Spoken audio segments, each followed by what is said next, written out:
안녕하세요. 설계썰렁입니다. 이번 시간에는 104페이지와 109페이지까지 실려있는 12가지 구속조건에 대해서 알아보도록 하겠습니다.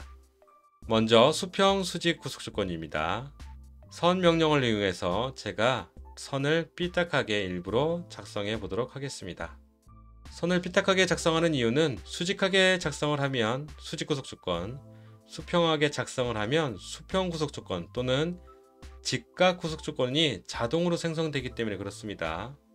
이를 방지하기 위해서는 선 명령어 컨트롤 키를 누르거나 또는 선을 삐딱하게 작성을 하셔야만 자동으로 생성되는 글리프를 방지할 수 있습니다. 다시 한번 수평 수직 구속조건, 두 선 중에 45도보다 높게 기울어져 있으면 수직, 45도보다 낮게 기울어져 있으면 수평 구속조건이 적용되는 걸 볼 수 있습니다.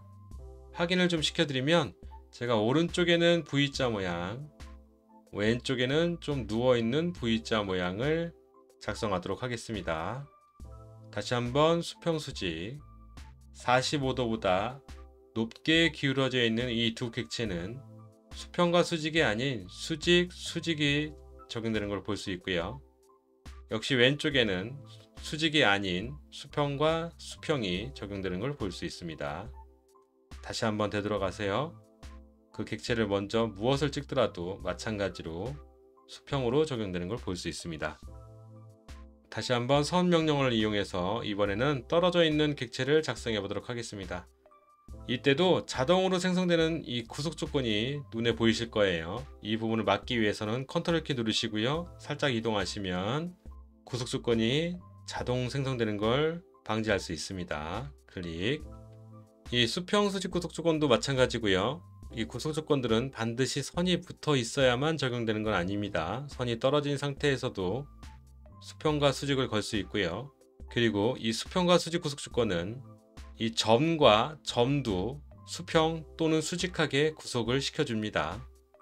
이때 이 점의 위치도 45도보다 높게 기울어져 있으면 수직, 낮게 걸려 있으면 수평으로 구속이 걸리는 걸 볼 수 있습니다.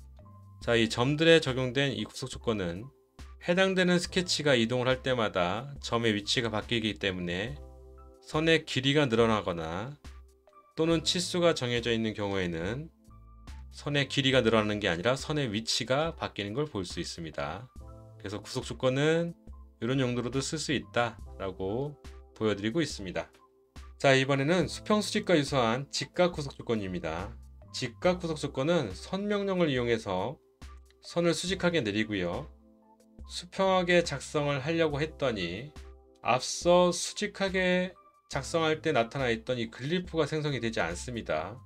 가만히 보니 선과 선이 만나는 이 꼭지점에 직각 모양의 네모 표시가 나타나는 걸 볼 수 있습니다. 이 직각 구속 조건이 적용될 거다 라고 미리 보게 해주고 있는데요. 클릭을 하면 직각 구속 조건을 나타내는 T자 모양이 누워있는 듯한 글리프가 생성되는 걸 볼 수 있습니다. 이 직각 구속 조건의 용도는 수평과 수직과 상당히 유사하지만 이렇게 기울어져 있는 경우에 어떠한 특정한 객체를 기준으로 직각의 모양을 만들 때 쓴다고 보시면 돼요. 수평 수직 구속 조건은 선의 위치 자체가 수평하게 되기 때문에 제가 생성하고자 하는 방향의 어떤 모양을 만들 수 없습니다. 그래서 컨트롤 Z로 제가 돌아가고요. 이때 직각 구속 조건을 이용을 하면 기울어져 있는 상태, 역시 마찬가지로 기준 객체 먼저 선택을 하고요. 두 번째 객체를 선택을 하면 기준 객체를 기준으로 두 번째 객체가 직각이 되는 걸 볼 수 있습니다. 컨트롤 Z로 돌아가고요. 기준 객체를 바꿔보도록 하겠습니다. 직각. 이번에는 아래쪽에 있는 객체를 먼저 선택을 하고요. 두 번째 위에 있는 객체를 선택을 하면 아래에 있는 객체를 기준으로 직각이 되는 걸 볼 수 있습니다. 이 상태에서 수평 수직 구속 조건으로 선을 적용하면 의미가 없겠죠. 선이 아닌 이번에는 점과 점을 구속을 시켜 보도록 하겠습니다. 그럼 마찬가지로 점과 점이 구속이 되면서 스케치들이 살짝 이동된 걸 볼 수 있고요.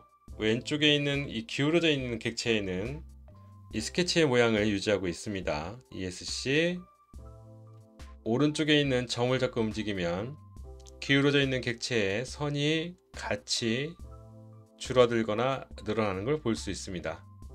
앞서 설명드렸다시피 거리값이 주어지면요, 이때부터는 선이 늘어나거나 줄어드는 게 아니라 이렇게 선의 전체가 이동이 되기 때문에 마치 아래에 있는 선이 짧아지는 듯한 효과를 누리고 있습니다. 이제는 아래에 있는 선에 치수 구속을 적용을 하면 이제는 선이 늘어나거나 줄어들거나 하는 부분이 아니라 선 자체가 아예 이동되는 걸 볼 수 있습니다. 그래서 앞선 영상에서 설명드렸다시피 이 구속 조건은 치수가 있을 때와 없을 때가 차이가 좀 큽니다. 그 부분도 역시 반복적으로 연습하다 보시면 이해가 쉽게 가실 거라고 보고 있습니다. 자, 여기까지 12가지 구속 조건 중에 수평과 수직, 직각 구속 조건에 대해서 알아보았습니다.